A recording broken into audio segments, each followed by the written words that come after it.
The torn coat hit the floor with a soft thud. Jonathan Wade stood in the center of Morrison's diner, peeling away layers of his beggar disguise as every head turned. Rachel Martinez froze mid-pour, coffee splashing over the cup's rim, her hands trembling. The homeless man she'd fed with her last $47 was a billionaire. The room went silent, customers staring, board members in corner booths leaning forward, phones recording everything. But here's the question that matters. What drives someone to give away their last dollar to a stranger who can't repay them?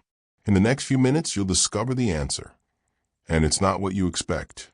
The fluorescent lights of Morrison's diner flickered to life at 5:47 a.m., humming their familiar broken tune.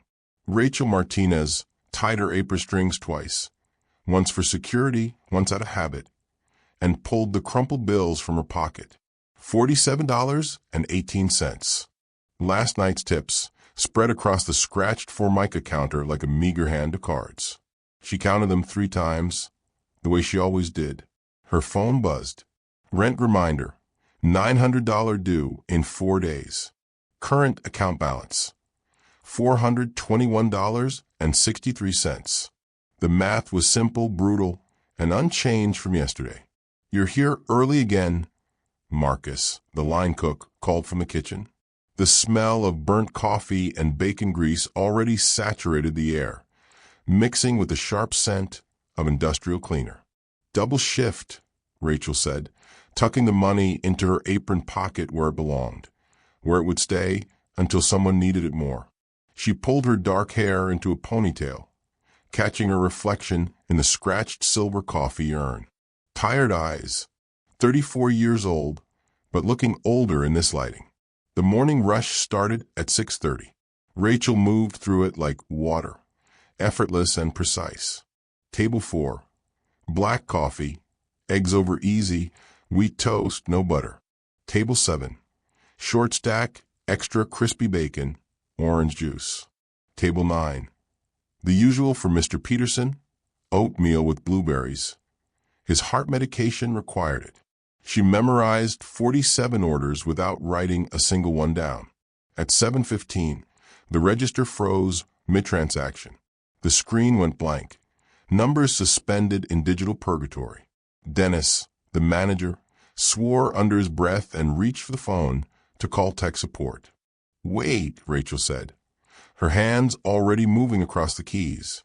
She'd seen this malfunction before, voltage surge, needed a hard reset with a backup code. Her fingers flew through the sequence. Clear mode 7-7-3-9. Enter. The register blinked back to life. "How'd you know that?" Dennis asked, suspicious rather than grateful. Rachel shrugged. Lucky guess. She didn't mention the business management degree from UCLA, the 3 years she'd spent in corporate operations before her world collapsed. That woman didn't exist here. During her break, Rachel stood in the employee area, phone pressed to her ear. "Yes, Mrs. Chun, I understand the school supply deadline is Friday. Maya will have everything. I promise." Her 8-year-old daughter needed scissors, notebooks, calculators, $67 worth of items that might as well have been $6,700. She opened her locker. There, hidden behind her spare uniform, hung a UCLA keychain she couldn't bring herself to throw away. Next to it, a medical bill. $78,000 in debt for Maya's emergency surgery 2 years ago. The number never got smaller, just more abstract. Rachel pulled out her notebook, the one she kept hidden. Pages filled with observations. Inventory waste analysis, staff scheduling optimization, customer flow patterns. She'd been documenting Morrison's operational inefficiencies for 18 months, creating improvement plans no one would ever read. Old habits died hard. "Martinez." Breaks over. Dennis's voice cut through her thoughts. She closed the notebook, tucked it away, and returned to the floor. Table 12 needed water refills. The elderly woman at table 3 was counting coins, came up short for her soup. Rachel caught the eye of the cashier, shook her head slightly. The soup was paid for. It always was, one way or another. This was survival. This was dignity. This was Tuesday. Dennis Crawford ran Morrison's diner the way he ran everything in his life, with an iron fist wrapped in a cheap polyester tie. At 52, he perfected the art of wielding small power over smaller people, and he wore his manager badge like a general wore stars. He stood behind the register at 8:30, arms crossed, watching the morning crowd with calculating eyes. When the door chimed, his posture shifted based on who entered. Businessman in press suit? Dennis materialized instantly, all smiles, and right this way, sir. Elderly pensioner counting change? His lip curled slightly, attention already elsewhere. Table assignments, he barked during the pre-lunch briefing, jabbing his finger at the floor plan. Rachel, you take sections 1 and 2. Maria, 3 and 4. And listen up, his eyes narrowed. I've noticed certain staff wasting time on customers who can barely afford coffee, treating them like they're somebody important. Rachel felt his gaze land on her, but kept her expression neutral, staring at the seating chart. This isn't a charity, Dennis continued, his voice rising. We're here to make money, not friends. You spend 20 minutes chatting with some homeless guy nursing free water refills. That's 20 minutes you're not turning tables. That's money out of your pockets and mine. The other servers nodded dutifully. Rachel said nothing. Dennis had rules, unspoken but understood. Well-dressed customers got immediate attention. Anyone who looked like they couldn't afford a substantial tip got the bare minimum. Anyone who looked homeless got removed before they could sit down. Bad for business, he called it. Drives away real customers. Last week, he'd made Maria refuse service to a construction worker with paint-stained clothes. The week before, he'd personally escorted out a woman with a screaming baby, disrupting the atmosphere. Yesterday, he docked Rachel's pay 15 minutes for spending excessive time helping Mr. Peterson, who'd left his wallet at home. Martinez, Dennis said as the briefing ended, pulling her aside. His cologne was overwhelming, cheap, and aggressive. I've been watching you. You've got this bleeding heart thing going on. It needs to stop. You're here to serve paying customers, not save the world. Understand? I understand what you're saying, Rachel replied carefully. Not agreement, just acknowledgement. Good. Because next time you give away free food or waste time on deadbeats, we're going to have a serious conversation about your future here. Rachel nodded, knowing that conversation was coming regardless of what she did. People like Dennis always found a reason. The door chimed at 10:47 a.m., between breakfast and lunch rush when the diner held its breath. The man who entered looked like he'd been sleeping under the Morrison Street Bridge for weeks. And maybe he had. His coat was torn at both elbows, stained with something dark and unidentifiable. Gray-streaked beard covered most of his face, matted and unkempt. His hands trembled as he pushed the door open. Whether from cold or withdrawal or simple exhaustion was impossible to tell. The November air followed him in, bringing the smell of rain and unwashed clothes. The diner's ambient noise dropped by half. Conversations stuttered. Silverware stopped clinking. Maria, working section 3, took one look and suddenly became fascinated by her order pad. Marcus, visible through the kitchen window, shook his head in warning. At the register, Dennis's face went rigid, his hand already moving toward the phone, probably to call for removal. The homeless man stood in the entrance, shoulders hunched against judgment he'd clearly experienced before. His eyes swept the diner, cataloging the empty tables, the available seats, the faces turning away. Rachel felt the familiar weight settle in her chest. The choice she'd made 1,000 times before and would make 1,000 times again. Keep your head down, stay invisible, protect your job, or do the right thing and accept the consequences. She grabbed a menu and made the decision before her mind could overrule her heart. Good morning, sir. Table for 1. Her voice carried across the suddenly silent diner. She didn't look at Dennis, didn't check for approval. She simply walked toward the man, menu in hand, expression open and welcoming. The man's eyes widened slightly. Surprise, then something else, evaluation maybe, testing whether her kindness was real. Yes, thank you, he said. His voice was rough, but the words themselves were oddly articulate. Anywhere is fine. Rachel led him to a booth intersection, wiping down the table even though it was already clean. She placed a menu in front of him, filled a water glass without being asked, set down silverware wrapped in a paper napkin. Take your time, she said. No rush. Can I get you coffee while you decide? Coffee would be wonderful. The way he said wonderful, not good or great, but wonderful, struck her as unusual. The vocabulary didn't match the appearance. She brought him coffee, hot and fresh, with extra creamer. When she returned to take his order 10 minutes later, he'd clearly been studying the menu with careful attention. The breakfast special looks good, he said. Eggs, toast, hash browns. A pause, then quietly, almost ashamed. I need to be honest with you. I don't have money to pay for this. This was the moment. Rachel felt Dennis's stare burning into her back from across the diner. She thought of Maya's school supplies, the rent due Friday, the medical bills that never stopped coming.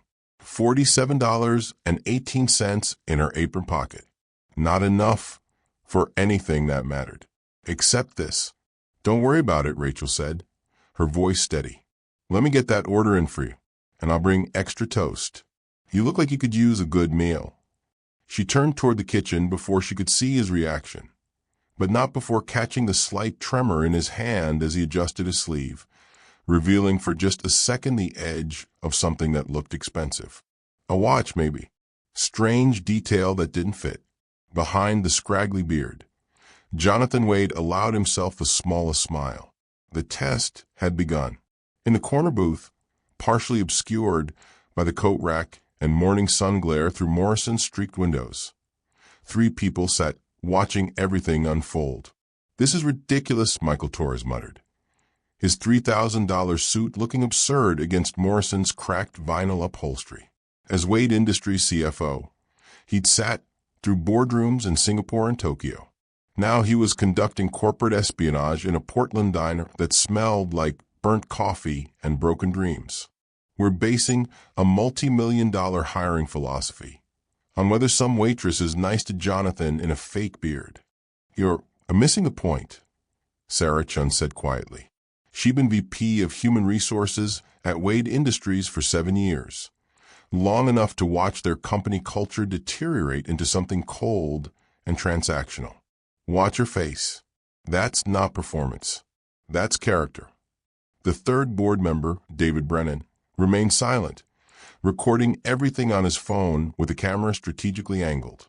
Sarah leaned forward as Rachel led Jonathan to a booth, her body language protective rather than perfunctory. See that? She seated him in her section, not by the bathroom or back exit. She's treating him like he matters. It's one interaction, Michael countered. Anyone can fake kindness once. The real question is whether authentic compassion exists when there's no reward, no recognition, no benefit. Jonathan thinks it does. I think we're about to waste a lot of money discovering he's wrong. Then why are you here? Sarah asked. To document the failure so we can move on to hiring practices based on reality instead of Jonathan's philosophical fantasies. Sarah watched Rachel pour coffee with genuine attention, answering questions instead of rushing away. What if you're wrong? What if we built an empire that rewards ruthlessness and missed thousands of people like her? Competent, ethical, and visible because they don't fit our narrow definition of talent. Then I'll personally apologize, Michael said. But it won't happen. At the booth, Jonathan had just admitted he couldn't pay. They all leaned forward, watching Rachel's face for the calculation, the rejection, the inevitable disappointment. Instead, she smiled. Sarah felt something shift. You're about to lose that bet, she whispered. Rachel just gave away money she desperately needed. Money for her daughter's school supplies, money for rent due in 4 days, money she earned carrying heavy plates for hours. Would you have done the same? Before we continue, drop below whether you choose survival or compassion. Be honest, there's no wrong answer. Hit subscribe because what happens next will challenge everything you think about wealth and character. Dennis noticed everything from his position at the register. It was his superpower and his curse, seeing every transaction, every shortcut, every deviation from policy. And what he saw now made his jaw clench. Rachel bringing out a breakfast plate to the homeless guy. Not the basic scrambled eggs, but the full special with extra toast, extra hash browns, extra everything. Rachel refilling his coffee without being asked.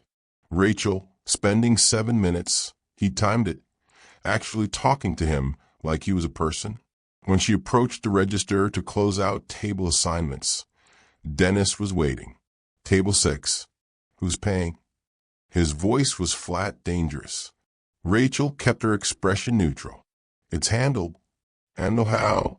I took care of it. Dennis's face went red. You paid for a homeless man's meal? Out of your own pocket? The same pocket you're crying about being broke from.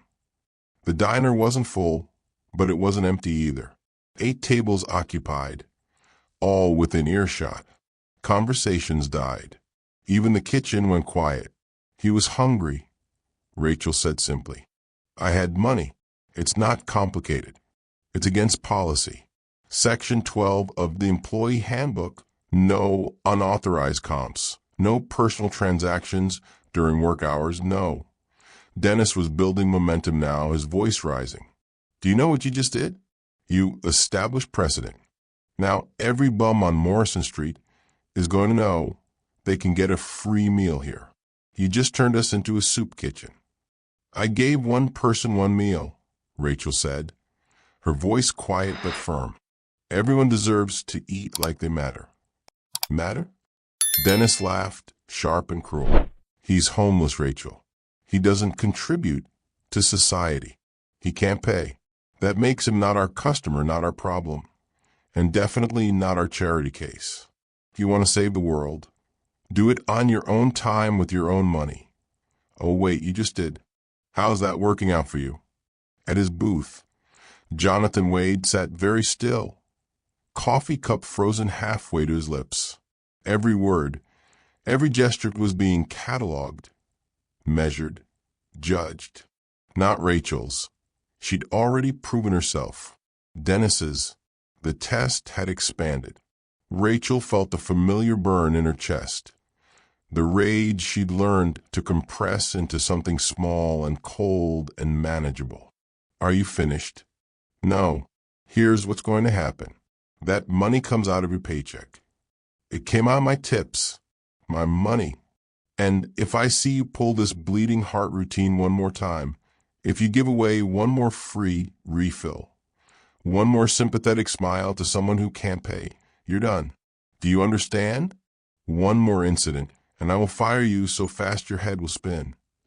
Rachel looked at him for a long moment.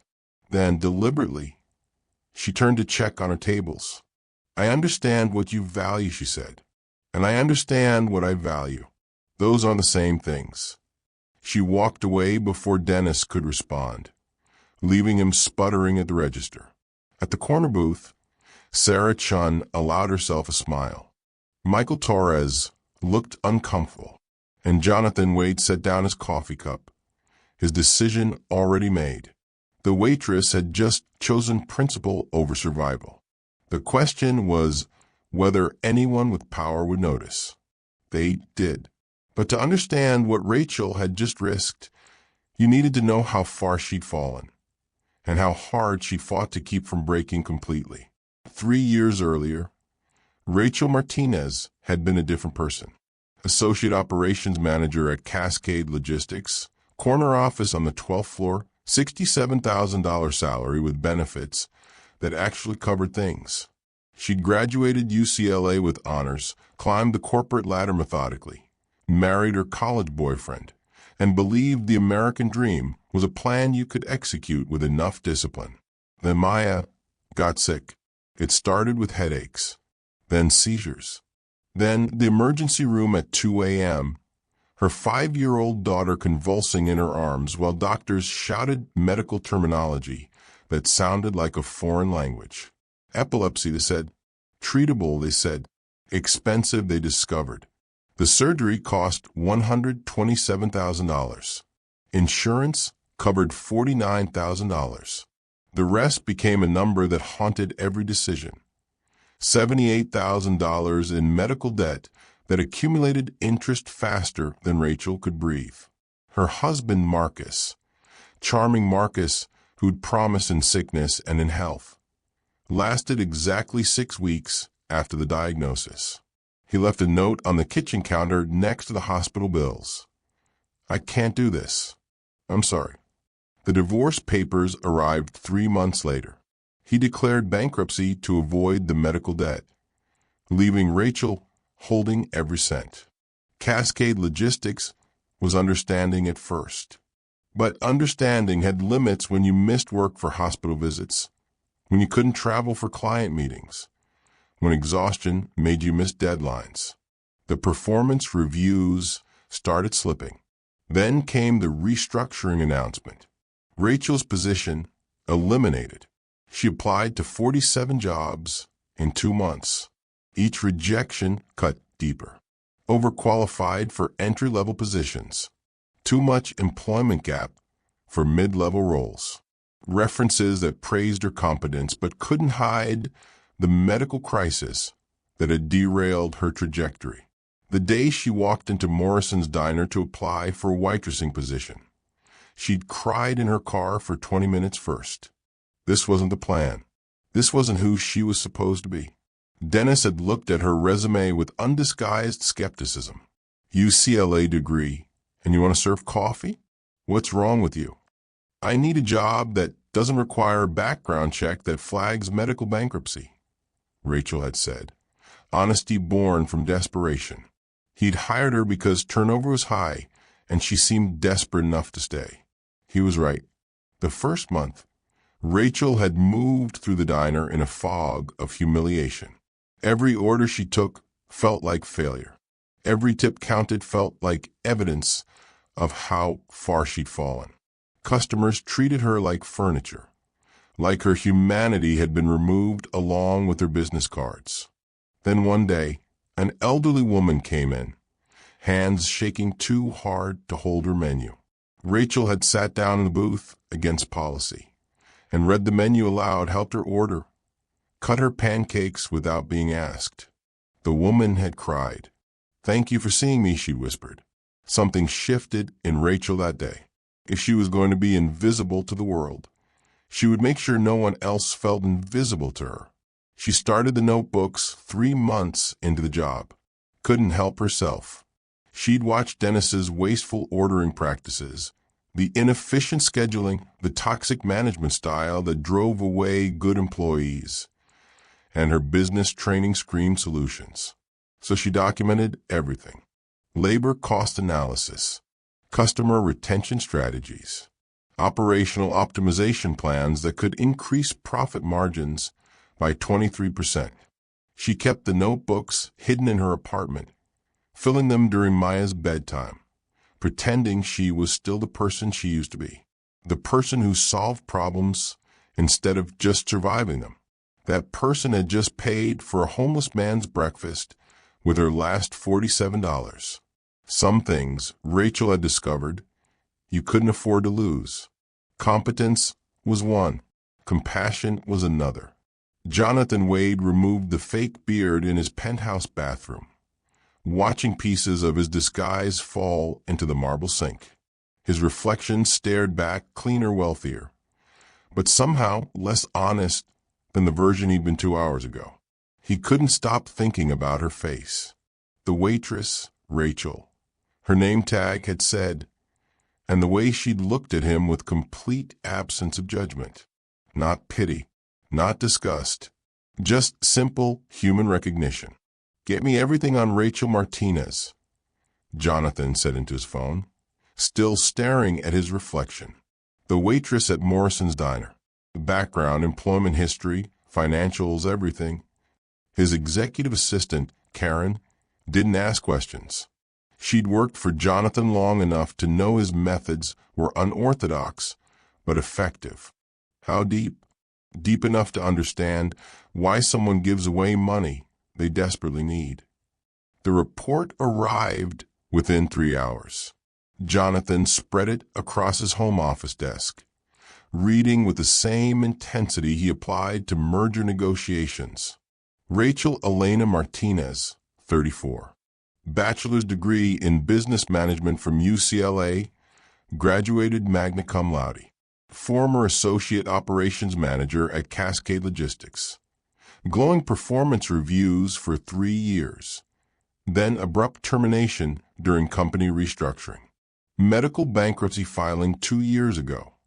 $78,000 in debt from daughter's epilepsy surgery. Divorce finalized 18 months ago. Sole custody of 1 child, Maya Martinez, age 8. Current employment, Morrison's Diner, 18 months. Wages, $12.50 per hour plus tips. Average monthly income, $2,100. Monthly expenses, $2,847. Rental payment history, perfect despite the deficit. She'd never been late once. Jonathan pulled out his phone, dialed Sarah Chun. "You need to see this," he said. She arrived 40 minutes later, still in her corporate attire from the board meeting. Jonathan handed her the file without preamble. Sarah read in silence, her expression shifting from curiosity to something like anger. She has a business degree from UCLA, and she's serving coffee for $12.50 an hour. Keep reading. Sarah found the section on references. 3 former colleagues, all praising Rachel's analytical skills, leadership potential, ethical decision-making. One quote stood out. "Rachel Martinez was the best manager I ever worked for. She saw problems 3 steps ahead and treated every team member like they mattered. Losing her was our biggest mistake. And we almost missed her completely," Jonathan said quietly. "If I hadn't walked into that diner in disguise, if she hadn't made the choice to help me, this woman would have stayed invisible. How many others are out there? How many brilliant people has our hiring system overlooked because they don't fit the narrow profile we've defined as qualified?" Sarah pulled up the hidden camera footage on Jonathan's laptop. They watched together. Rachel seating the beggar with dignity. Rachel paying for his meal without hesitation. Rachel defending her choice to dentist despite threats to her job. She didn't know anyone was watching, Sarah said. This wasn't performance. This is who she is when there's no reward, no recognition, no benefit. Jonathan nodded. That's character. That's what we should be hiring for. Not pedigree or polish or connections. Character and competence. She is both, and she's been wasted for 18 months because our system can't see past the uniform. So what are you going to do? Jonathan smiled. I'm going to test her one more time, and then I'm going to change everything. 3 days later, the same man walked through Morrison's door. Cleaner this time, the beard trimmed, the coat less filthy, like someone who'd found a shelter and shower, but still unmistakably homeless, still carrying that particular exhaustion that came from sleeping rough. Rachel was refilling coffee at table 9 when she saw him. Her heart did something complicated. Relief that he'd survived, concern that he was still struggling, and simple gladness to see a familiar face. "Back again?" she said, approaching with a menu and genuine warmth. "Your coffee was too good to forget," he said, and there was that vocabulary again. Too articulate, too refined. And the kindness, that was unforgettable too. She seated him at the same booth, brought water and coffee without asking. "What can I get you today?"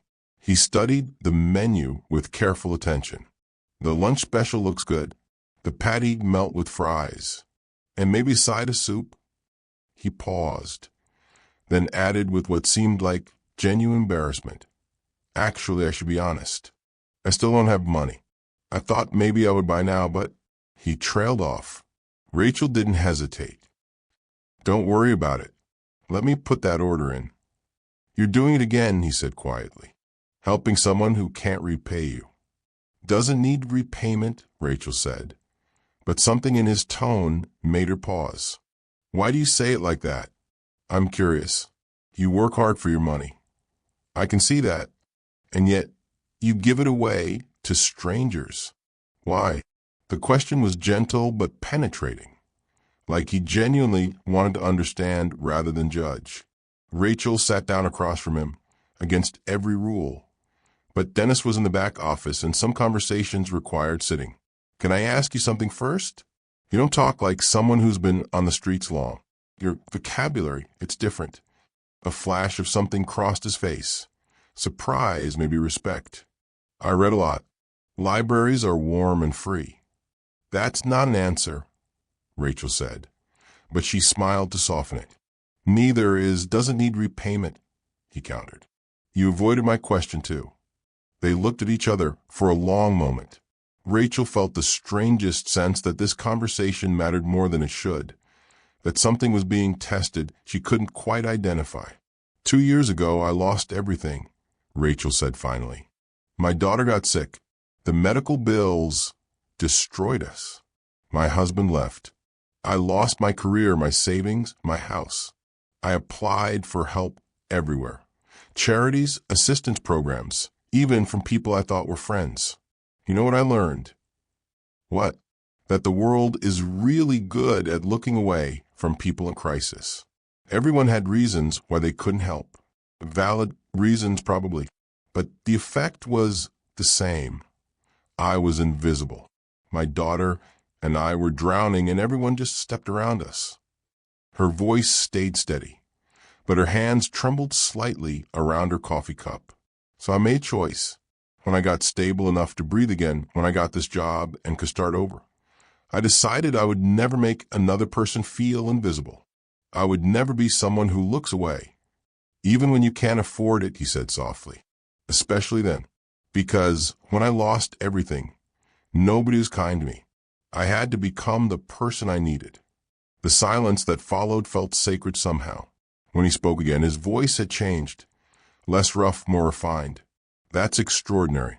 Most people who suffer become bitter. You became more compassionate. I became practical, Rachel corrected. Kindness is practical. It's how we survive, how we stay human instead of becoming machines that just process transactions. He leaned back, studying her with an intensity that made her slightly uncomfortable. You have a business degree, don't you? From UCLA. Rachel froze. How did you? Your keychain. I saw it when your locker door was open the other day. Bruins colors. It was plausible but felt like a lie. Rachel's instincts, honed by corporate politics and survival, screamed that something was off. His posture was wrong for someone homeless. His hands were too clean, his teeth too straight. The watch she'd glimpsed before wasn't just expensive. It was specific. A Patek Philippe, unless she was mistaken. She'd seen enough of them on executives at Cascade Logistics to recognize the distinctive face.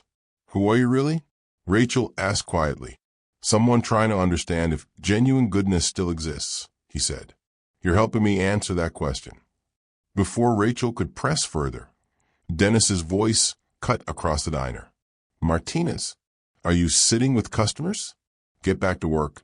Rachel stood quickly, professional mask sliding back into place. I'll get your order in. As she walked toward the kitchen, she felt his eyes following her, watching, evaluating, testing. She had no idea the test was almost over, or that she'd already passed. Dennis had been watching. Of course he'd been watching.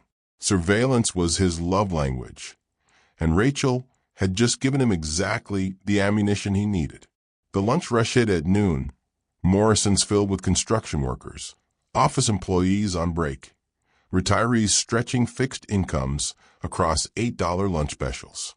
The diner hummed with conversation, clinking silverware, the eternal hiss of the espresso machine. Dennis emerged from the back office like a predator who'd scented blood. He'd done the math. Rachel had paid for the same homeless guy twice in 3 days. $47 the first time. Another $32 today. That was $79 in wasted compassion. Martinez, his voice cut through the ambient noise like a gunshot. Conversations stopped mid-sentence. Heads turned. Rachel was at table 4, taking an order from a young couple. She finished writing, smiled at them apologetically, and turned to face Dennis. "Come here." Now, she walked toward the register, her expression neutral, but her pulse hammering. She knew that tone. She'd heard it before, right before people got fired. Dennis stood at the register, arms crossed, face red with righteous fury. "You want to explain to me why the same homeless bum has eaten here twice this week without paying a dime?" "I paid for his meals," Rachel said quietly. "My money, my choice." "Your money?" Dennis's voice rose another decibel. "Those tips belong to this establishment. Section 47 of the Employee Handbook clearly states that all gratuities are considered restaurant property until end of shift. You stole from Morrison's Diner to fund your personal charity project. It was creative fiction. The handbook said no such thing. But Dennis had learned that if you said things loudly enough, people believe them. "That's not what the handbook says," Rachel countered, her voice still calm. "Tips are employee property. You can't. Don't you dare tell me what I can and can't do. I am the manager of this establishment. You are a waitress who apparently thinks she's running a soup kitchen." He turned to address the entire diner, performing now. "Everyone hear that? Rachel here has been giving away free food to homeless people, using your tips, money that could have gone to hardworking employees, to enable panhandlers." At his booth, Jonathan Wade sat very still, his coffee cup forgotten. The hidden cameras in the corner were capturing everything. Sarah Chun and Michael Torres, at their usual observation spot, leaned forward simultaneously. "I gave food to a hungry person," Rachel said. "That's not a crime. That's not even against policy. It's against MY policy. And you know what else? I'm done. I've given you warnings. I've been patient. I've tried to teach you how business works. But you don't learn. You don't listen. You think your bleeding heart makes you noble, but it just makes you poor and stupid." The diner had gone completely silent now. 37 people watching a public execution. "So here's what's happening," Dennis continued, pulling off his manager badge and holding it like a weapon. "You're fired, effective immediately. Security will escort you out." "Security?" Rachel's voice finally cracked, just slightly. "Dennis, we don't have security." "Marcus, get out of here." The line cook appeared, looking uncomfortable. "Man, I'm not." I said, "Escort her out. Make sure she doesn't steal anything on her way." Rachel felt something break inside her chest, not her resolve, but her last thread of hope that human decency existed in places of power. "Fine," she said quietly. "I'll get my things." "Wait." The voice came from table 12, an elderly woman, maybe 70, with silver hair and sharp eyes. She stood slowly, using her cane for support. "I'd like to say something." "Ma'am, this doesn't concern you," Dennis said. "Oh, but it does. I'm Margaret Peterson. I've been eating here for 6 years, and I've been watching Rachel Martinez for 18 months. She turned to address the diner. "This young woman has paid for my lunch 4 times when my Social Security check was late. She's helped Mr. Chun." She gestured to an elderly man at the counter. "Read the menu when he forgot his glasses." She's given her umbrella to customers in the rain, her coat to someone who was cold, her time to anyone who needed to be heard. Margaret's voice grew stronger. "I've watched her treat every single person who walks through that door with dignity. Rich, poor, rude kind doesn't matter. She sees them. And in a world that's increasingly cruel, that's not weakness, Mr. Crawford. That's strength you'll never understand. Other customers began murmuring agreement. A construction worker stood. She remembers my daughter's name. Asks how she's doing. That's worth more than efficient service. Another regular spoke up. She helped me practice my English. Spent her break teaching me phrases. Dennis's face went from red to purple. This is a business, not charity. And you're all welcome to leave if you don't like how I run it. You don't run it, Margaret said quietly. She does. You manage. She leads. There's a difference. Rachel felt tears threatening, but refused to let them fall. Not here. Not in front of Dennis. She walked to the back, collected her UCLA keychain from her locker, her notebook of improvement plans, her spare uniform. When she returned, Marcus stood awkwardly by the door. I'm sorry, he whispered. It's okay, Rachel said. You need your job. She walked toward the exit, head high, shoulders back. At the door, she turned. Dennis was watching with satisfaction. The customers were watching with sympathy. And the homeless man, the one who'd started all of this, was watching with something else entirely. Something that looked like decision. You can fire me, Dennis, Rachel said, her voice carrying across the silent diner. But you can't make me regret being decent. I'd rather be unemployed with my integrity than employed with yours.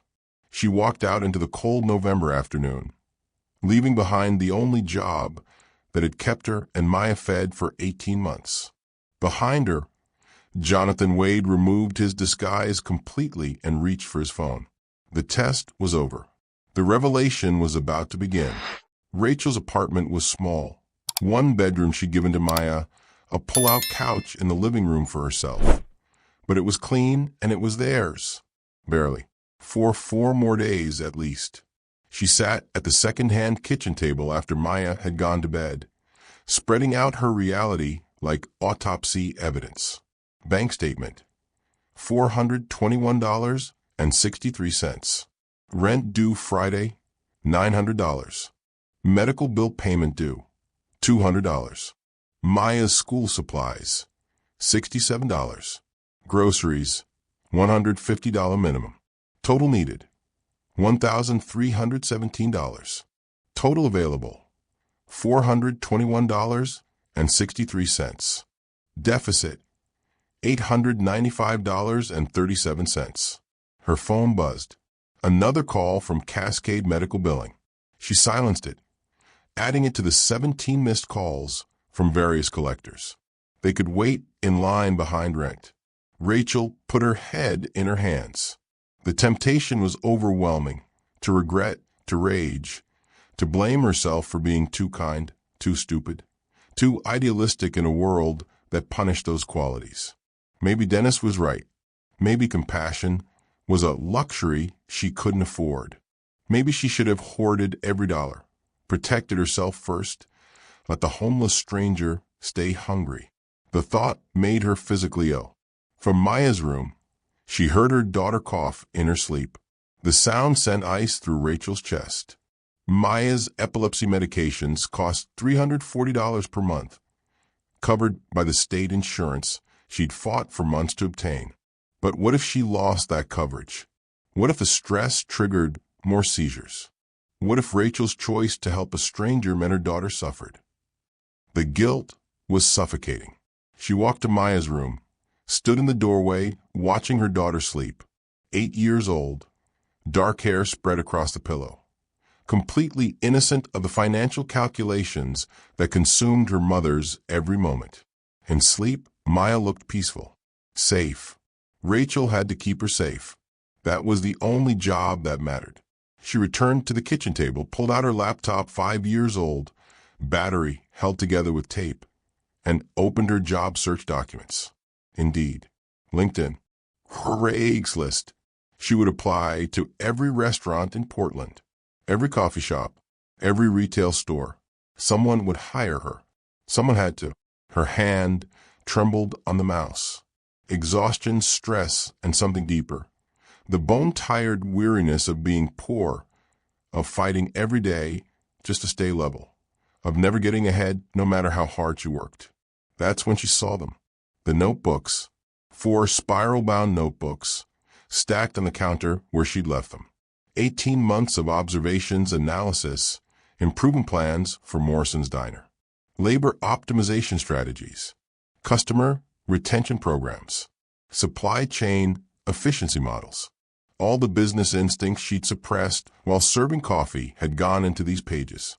Rachel pulled them toward her, opening to random pages. Her handwriting, urgent and precise, filled margins with calculations, forecasts, strategic planning. This wasn't the work of a defeated waitress. This was the work of a manager who'd never stopped thinking like one.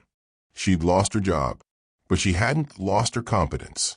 She hadn't lost her education, her experience, her analytical mind. Dennis had taken her employment, but he hadn't taken her capability, and he definitely hadn't taken her character. Rachel opened a new document on her laptop, started typing. Not a resume. She had dozens of those. A testimony, a letter explaining why she'd been fired, what it said about her values, why any employer should want someone who chose ethics over convenience. I was fired today for helping a hungry person, she wrote. I would make the same choice again. If that makes me unsuitable for your organization, I respect that. But if you're looking for someone who treats people like they matter, I'm your candidate. It was midnight when she finally broke. Alone in her kitchen, Maya safely sleeping, Rachel let herself cry. Quietly, briefly, completely. Not from regret, from exhaustion, from fear, from the terrible weight of holding everything together when the world kept trying to tear it apart. But when she was done crying, she kept writing. Some things you couldn't afford to lose. Dignity was one. Hope was another. Tomorrow she would fight. Tonight she would rest. Rachel returned to Morrison's at 10 a.m. the next morning, dressed in jeans and a sweater instead of her uniform. She was there for one thing, her final paycheck. 3 days of wages, maybe $180 before taxes. It wouldn't solve anything, but it was hers. The moment she pulled open the door, she knew something was wrong. The diner was packed, but not with the usual crowd. These weren't construction workers or retirees stretching Social Security checks.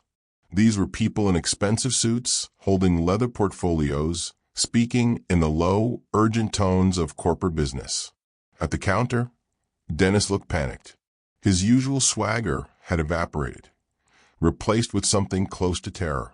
He was sweating through his polyester shirt, talking rapidly to a woman in a charcoal gray suit who was clearly not listening.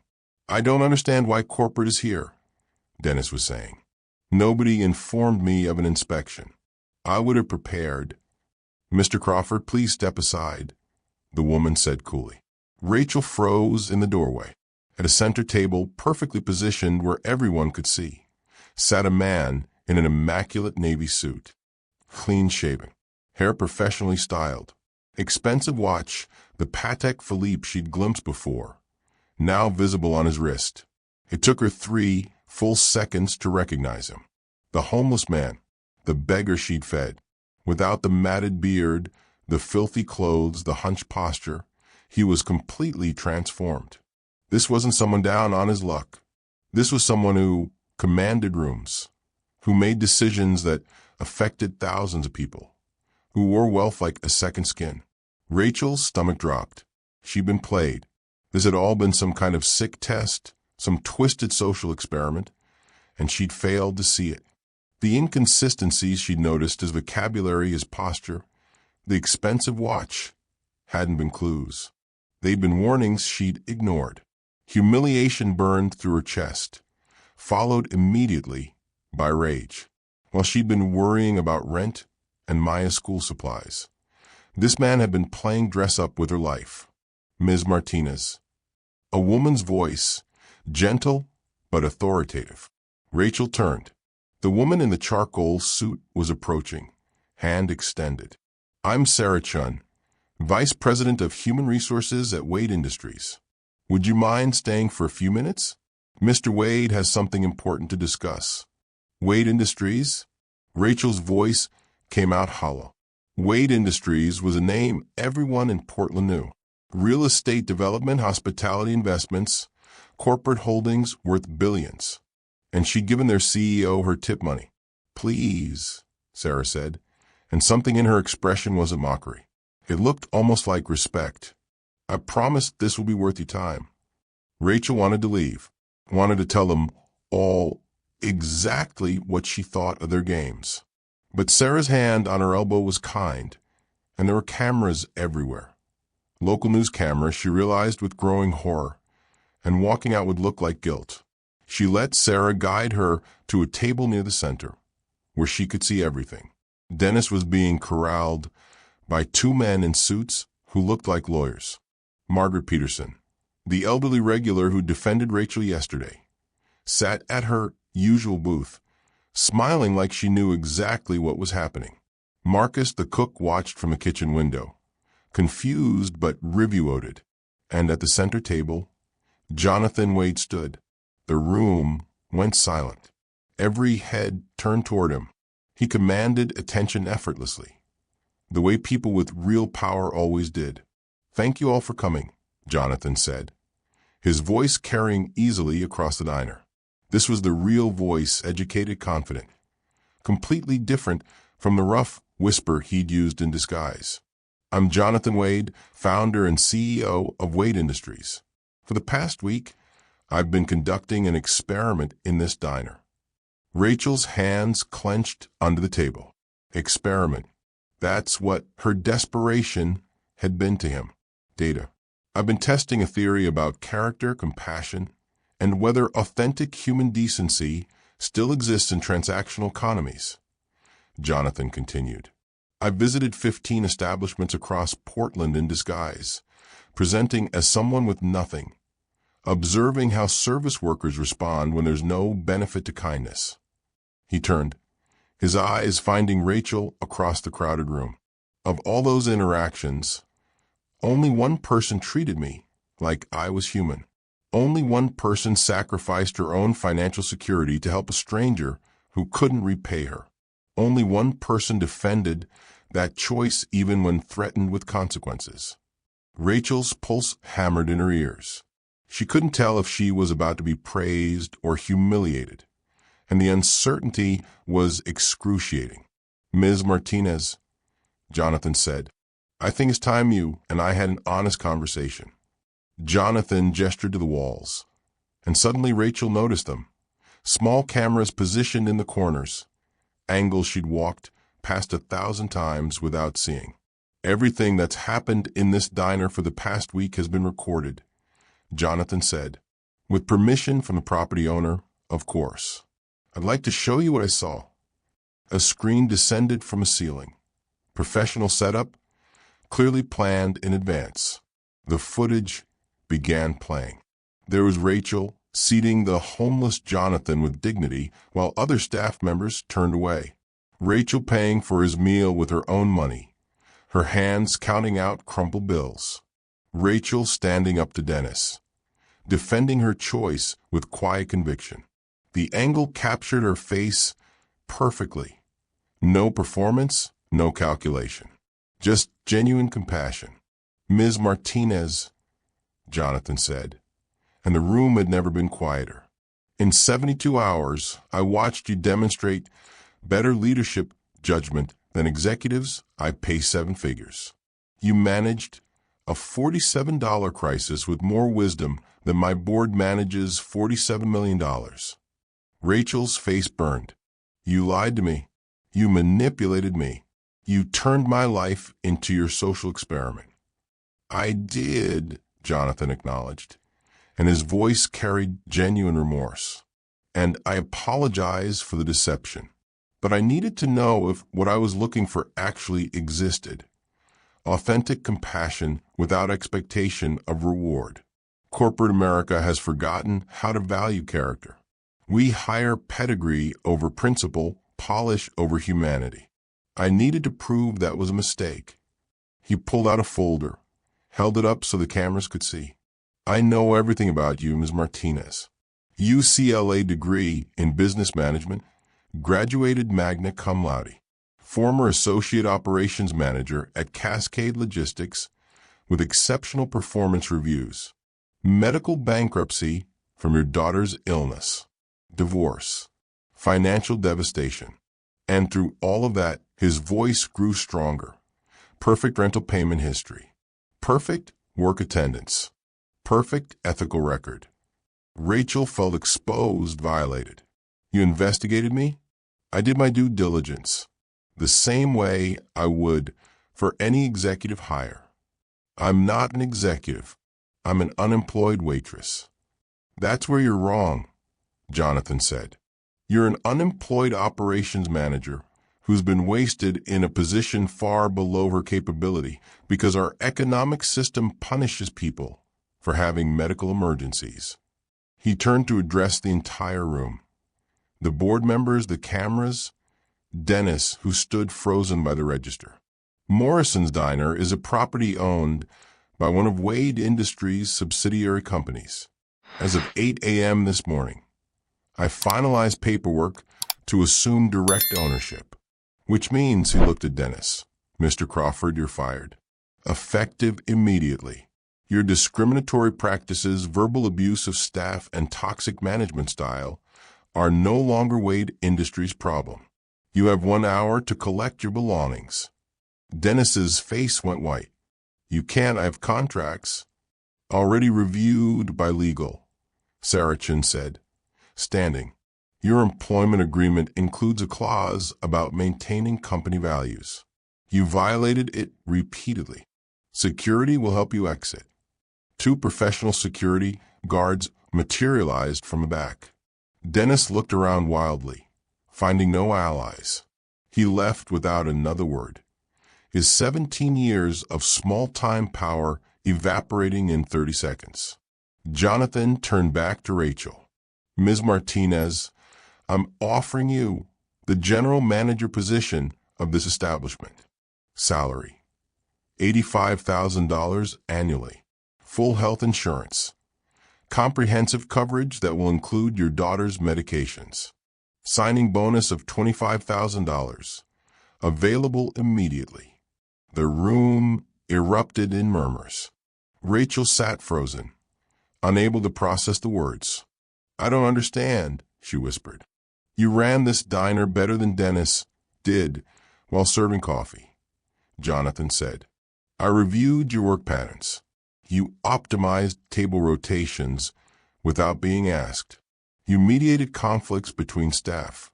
You identified supply chain inefficiencies and worked around them.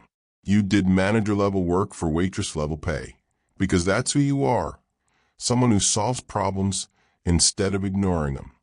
He pulled out another document. We also found something interesting in your locker. For notebooks filled with operational improvement plans, labor cost analysis, customer retention strategies, revenue optimization models. I had my VP of operations review them. He nodded to a man in the corner. And he estimates your proposals could increase this location's profitability by 23%. Rachel's mind reeled. The notebooks she'd hidden, embarrassed by her inability to stop thinking like a manager. They'd found them, read them, valued them. This isn't charity, Jonathan said, and his voice turned fierce. This is recognition.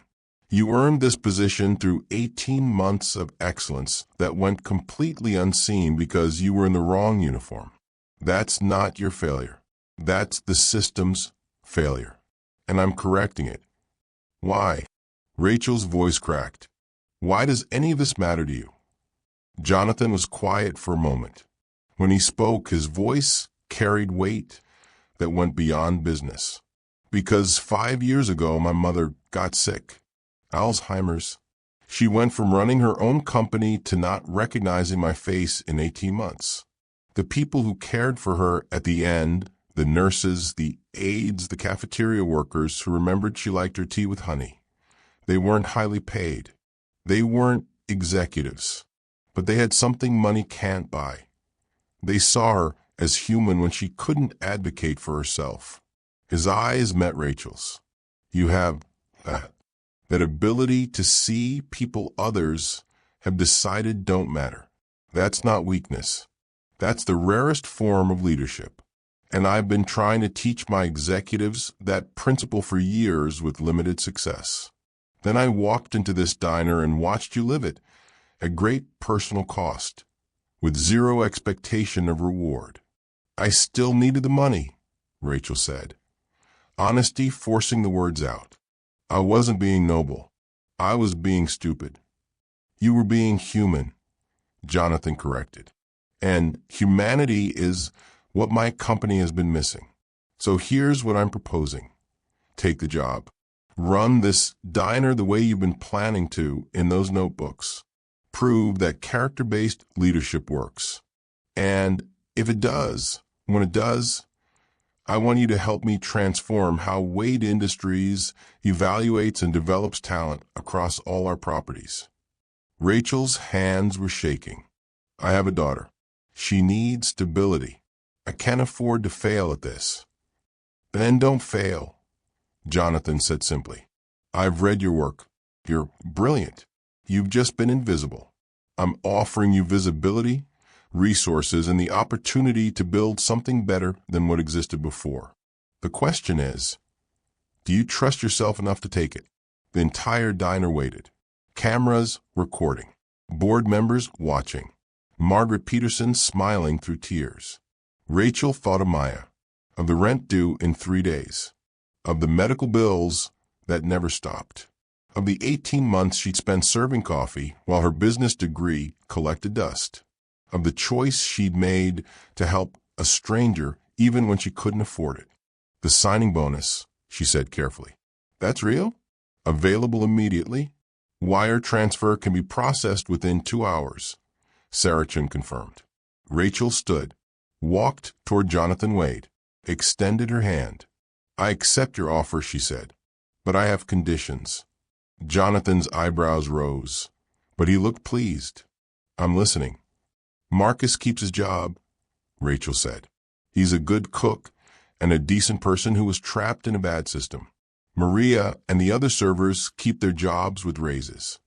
They've been underpaid for years. And Margaret Peterson, she gestured to the elderly woman, eats free for life. She defended me when it cost her nothing and gained her nothing. That's worth more than money. Jonathan smiled. Agreed. Anything else? This can't be about me, Rachel said. If you're serious about changing your hiring philosophy, we document everything. We create a replicable model. We prove that investing in people's society overlooks isn't charity. It's smart business. And when it works, we scale it. Because there are thousands of people like me out there.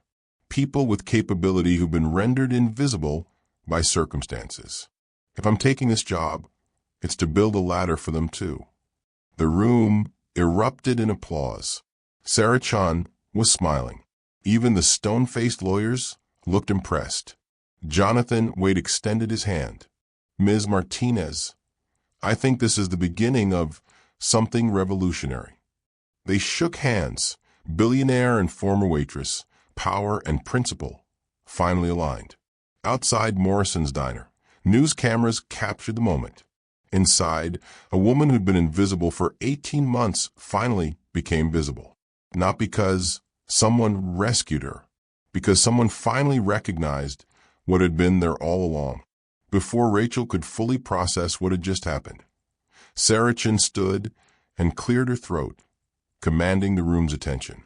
There's one more thing, Sarah said, and the cameras pivoted toward her. Ms. Martinez, what you don't know is that Jonathan's experiment had a secondary objective. He's been trying to convince Wade Industries' board of directors to completely overhaul our hiring and management practices. We've been resistant. Michael Torres stood from the corner booth where he'd been observing. The CFO, who doubted everything. I was skeptical, he admitted. I believed compassion was a liability in business. That character couldn't be measured or monetized. I was prepared to document Jonathan's failure. He pulled out his phone, showing the footage he'd recorded. Instead, I documented something else. A woman with exceptional business instincts, operating in an environment designed to waste her talent, still optimizing systems and solving problems, because that's simply who she is. Rachel, your notebooks, the ones you thought nobody would see, they're better strategic analysis than proposals I've received from consultants we pay $500 per hour. Sarah stepped forward. The board met at 6 a.m. this morning. We reviewed all the footage from Jonathan's experiment across 15 locations. You were the only person who consistently demonstrated both competence and character. The only 1 inch. And so we voted, Sarah continued, unanimously. Wade Industries will implement what we're calling the Rachel Standard across all our properties. 247 locations in 16 states.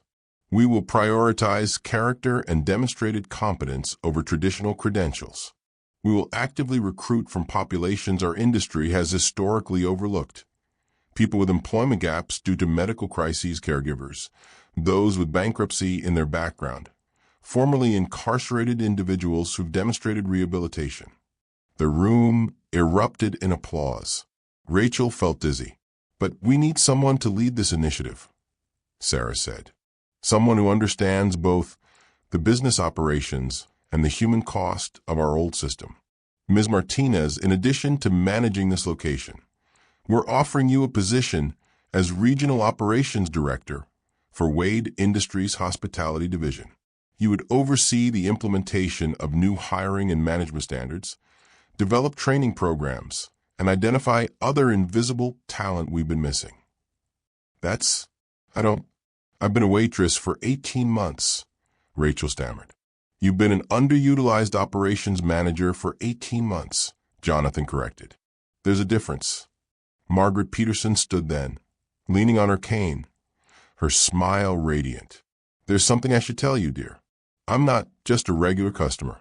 I'm Margaret Peterson, former VP of Human Resources at Intel. I've been retired for 8 years, but I know talent when I see it. I've been documenting Dennis's violations for months, waiting for the right moment. When Jonathan approached me about his experiment, I volunteered to help. She walked toward Rachel, pulled out a business card. I'm offering my services as a consultant, free of charge, to help you transition into leadership and develop the training program Sarah mentioned. If you'll have me. Rachel looked around the room. Board members, cameras, colleagues, strangers who'd become allies. Her life had transformed so completely in 20 minutes that she couldn't quite believe it was real. Yes, she whispered. Then, louder. Yes, to all of it. Let's build something better. The diner erupted in applause. 3 weeks later, Morrison's diner looked like a different world. The cracked vinyl booths had been reupholstered in deep blue. The flickering fluorescent lights replaced with warm LED fixtures that made the space feel welcoming instead of institutional. The old menu boards, gone, replaced with digital displays that showed not just food, but the stories of the people who made it. Above the door, a new sign in brushed steel letters. Rachel's table. Rachel stood at the counter in professional attire. Charcoal slacks, cream blouse. Her hair styled instead of yanked into a hasty ponytail. She was conducting staff training. 12 new hires sitting in the main dining area, notebooks open, attention focused. The principle is simple, Rachel said, and her voice carried the confidence of someone who'd finally stepped into the role she was meant for. Treat every human being as if they're the most important person you'll serve today, because to them they are. Their experience here might be the only kindness they encounter. Make it count. She clicked to the next slide. Her own photographs from 3 weeks ago, serving coffee in her stained uniform. This was me, invisible, overlooked, working below my capability because circumstances put me there. Every single customer who walked through that door had the power to see me or ignore me. The ones who saw me, who treated me like I mattered. Those people saved my life in small ways they'll never know. The staff members, diverse backgrounds, all with stories of struggle, all hired under the Rachel Standard, nodded with recognition.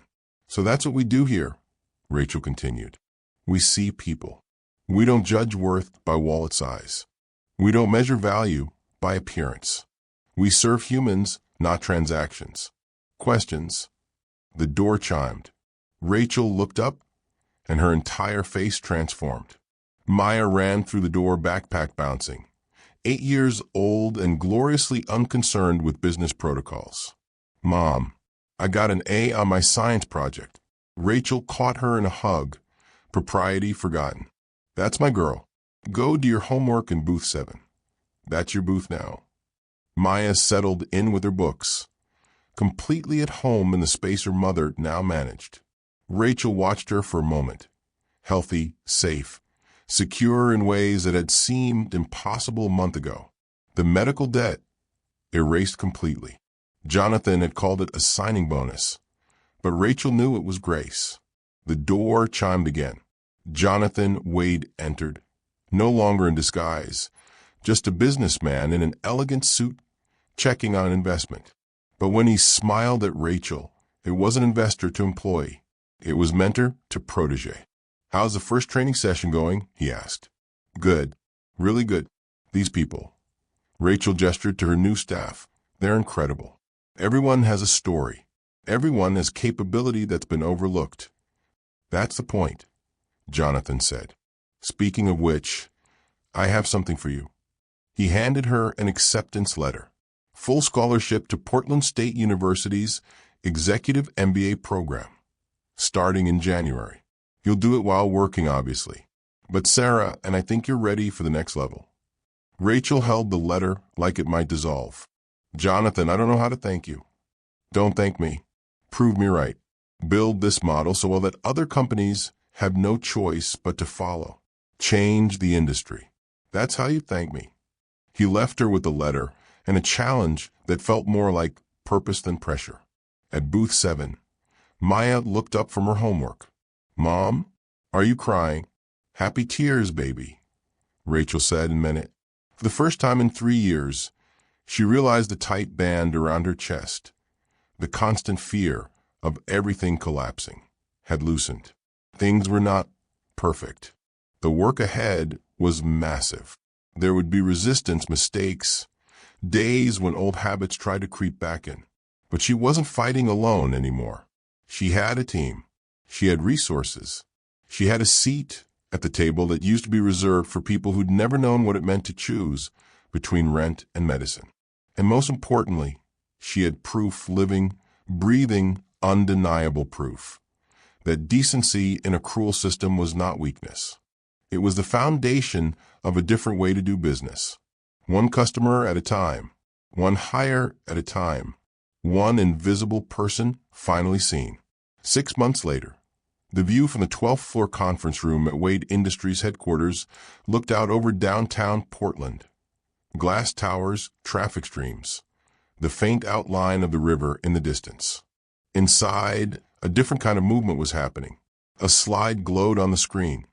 Turnover reduction, 67%. Customer satisfaction increase, 41%. Average revenue per location, plus 19% since implementation of the Rachel standard. At the front of the room stood Rachel Martinez in a tailored navy blazer, laser pointer in hand. Executives, some skeptical, some converted, filled the long table. Jonathan sat halfway down, not at the head, letting her own authority stand on its own weight. When we started, Rachel said, people thought compassion would be a cost center. The data shows the opposite. When you hire for character and train for skill, you don't just get better service, you get lower turnover, stronger teams, and customers who feel seen enough to come back. She clicked to the next slide, photos of employees from across the country.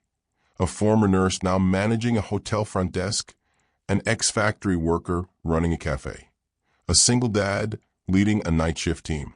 All people a traditional system would have filtered out. Later, as the executives filed out, a young manager lingered. Ms. Martinez, I was homeless 3 years ago. Someone took a chance on me because of this program. Thank you. Rachel smiled. Don't thank me. Pass it on.